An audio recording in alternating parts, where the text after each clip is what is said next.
Bonjour, bienvenue à Villa Maya. Je m'appelle François Méquignon, j'ai 45 ans et je suis le chef concierge de cette belle maison. Villa Maya est un hôtel 5 étoiles qui a ouvert il y a 4 ans, qui est rentré directement au label Leading Hotel of the World dès son ouverture. Elle propose 34 clés des thermes avec une piscine de 20 mètres, un jacuzzi, un sauna, un hammam, une salle de fitness et 2 cabines de soins produites par le label Belle de Maya.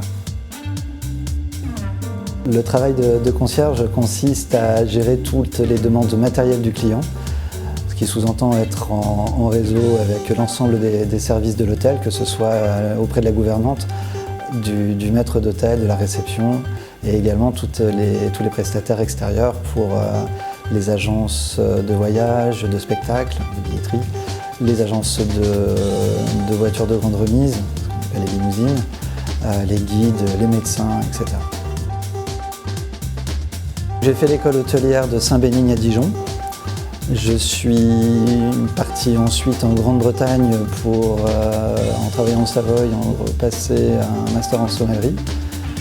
Je suis revenu pour faire valider cette mention qui n'était pas reconnue en France, donc j'ai eu le plaisir et l'honneur de travailler auprès d'Alain Gousse, le plus jeune maître sommelier au monde à l'époque, à la Rotonde.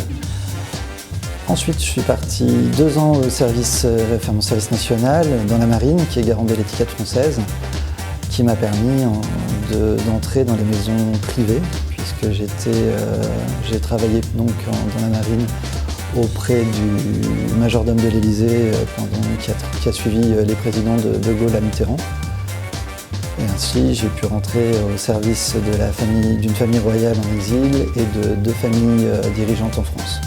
Ensuite, en 2002, je suis arrivé par amour à Lyon. J'ai obtenu mes clés d'or en 2006. Et il y a 4 ans, j'ai monté un petit peu la colline pour faire l'ouverture de Villa Maya. Travailler derrière une loge, ce n'est pas un hasard. En termes d'accueil, dans l'hôtellerie, c'est à mes yeux la profession ultime au niveau du service. On est en contact avec un client debout, non pas assis, on est au service, on ne sert pas. Avec la différence du travail de salle, par exemple. Nous sommes également tout à fait différents du travail de la réception qui parle d'intendance. La conciergerie nous impose, le travail en conciergerie impose de se remettre en question tous les jours pour tout ce qui est culturel, connaissance. On doit vraiment travailler sur soi. Et c'est le côté vraiment de l'hôtellerie qui me ferait le plus avancer. Pour les clés d'or, en toute humilité, c'est l'excellence. Le travail de concierge est souvent limité ou inspirant. L'amicale, qui est internationale, qui existe déjà depuis plus de 90 ans, veille à ce que tout soit fait dans les règles de l'art et qui suit la loi. Donc lorsque vous êtes auprès d'un clé d'or, vous savez que vous avez en face de vous un professionnel de la conciergerie, de l'accueil. Ce sera l'âme de la maison, l'âme du hall. Il est rare qu'un concierge change. Lorsqu'on va dans un bar, on revoit toujours le même barman. On arrive dans une grande maison, un palace, un hôtel 5 étoiles. Si vous arrivez auprès d'un concierge clé d'or, le chef concierge, en général, est là pour quelques décennies. Le contexte actuel est terrible pour les jeunes, pour tous. Je pense qu'on revit pour l'hôtellerie et la restauration ce qu'on a vécu le 11 septembre avec les attentats à New York. Pendant plusieurs semestres, il n'y avait plus du tout d'échanges, de mouvements touristiques. Notre monde professionnel s'effondrait et on revit exactement ça, peut-être en plus violent, puisque la restauration, mais les guides, tout le monde est emporté par cette vague. Je pense qu'on va devoir encore travailler, se réinventer pendant une très grosse année, mais naturellement, dès que les passages de sécurité sanitaire seront levés, le besoin du touriste reviendra et la circulation reviendra. Mais il faudra encore avoir un petit peu de patience, je pense. Ce que va pouvoir nous apporter la nouvelle génération, cette fameuse génération Z, qui est née avec le numérique, comme toutes les nouvelles générations vont vouloir faire la révolution sur la précédente. Allez-y, hein, la génération Y a déjà fait son travail sur ma génération X.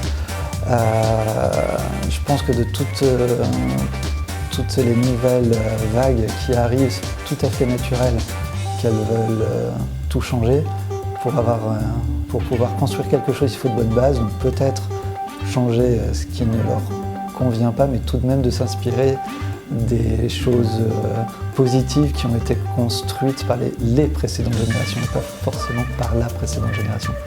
Donc je pense que le côté génération Z, avec son numérique, ce qu'elle pourra nous apporter avec cette situation de crise, ce sera de travailler sur les nouveaux mouvements justement de touristes dont on parlait précédemment et de pouvoir les aider de voyager de bulles sanitaires, en quelque sorte à bulles sanitaires, de lieux sécurisés, un lieu sécurisé pour vraiment pouvoir profiter totalement.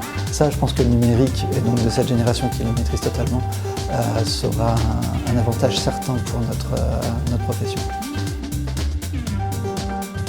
Le mot pour la fin, pour les jeunes diplômés qui vont sortir en mai-juin, ça va être compliqué, ça va être très très compliqué, avoir le nombre de personnes qui s'approchent de nous pour des demandes de stage par exemple. Donc j'imagine pour les emplois, ça va être pour eux, jeunes diplômés, un drame. Dans toute situation, il faut tirer le côté positif et qu'ils prennent une excuse justement de parfaire leur formation avec ce qui n'est pas enseigné dans aucune école, ce sera le côté humain.